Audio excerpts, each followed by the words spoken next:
Bonjour à vous. Je vais maintenant vous fournir une panoplie d'informations concernant les animaux partenaires d'intervention. Donc, que ce soit la perception, l'entraînement, la sélection ou le bien-être, nous allons faire le tour de quelques informations intéressantes sur le sujet. Nous entendons souvent, lorsque nous allons dans les milieux et que nous avons, par exemple, et que nous travaillons avec un chien partenaire, nous entendons souvent vous donner beaucoup de récompenses, vous donnez toujours à manger, votre animal vous regarde toujours. En fait, c'est important et c'est quelque chose qui revient souvent. C'est très important ce point-là par rapport à la nourriture, par rapport aux motivateurs. En fait, on fait toujours un parallèle et une analogie entre nous, êtres humains. On a toujours quelque chose à gagner derrière chacun des comportements que l'on fait. On va travailler, peut-être qu'on retire du bien-être à être avec les gens. Est-ce que c'est un bien-être monétaire? Est-ce que c'est un bien-être social? Est-ce que c'est personnel?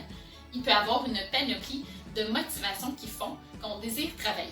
Ce n'est pas nécessairement la tangente que je veux prendre dans la vidéo, mais je veux seulement vous expliquer que l'animal qui est partenaire dans une intervention et qui travaille de façon respectueuse en nombre d'heures, mais c'est son travail, on lui demande beaucoup de travailler avec les motivateurs. Donc, lorsque les gens nous disent « vous donnez beaucoup de récompenses », c'est comme si on donnait une très grosse paye à un animal. Donc, je lui demande un effort, mais je vais le récompenser positivement.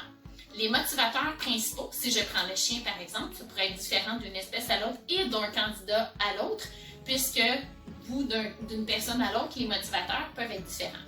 Chez le chien, par exemple, les 3 motivateurs, on a le jeu, on a la nourriture et on a le retour social. Donc, je vous donne un exemple d'intervention. Si on fait une intervention avec un enfant qui, par exemple, peut avoir des gestes brusques, nous allons utiliser un motivateur qui va être la nourriture pour le renforcer et lui dire « Tiens bon, sois persévérant, sois positif, tout va bien » et changer l'émotion positive que l'animal pourrait percevoir comme négatif. Nous allons utiliser la balle, nous allons utiliser le retour social de la personne avec son chien ou encore de l'intervenant si c'est un animal. En fait, l'intervenant connaît son animal, donc peut lui donner un retour positif. Donc, lorsque nous utilisons tous les motivateurs de l'animal, cela l'engage dans un travail, lui fait prendre des initiatives, le rend positif, lui change les émotions. Donc, c'est pour ça qu'on donne toujours des récompenses en intervention à nos animaux.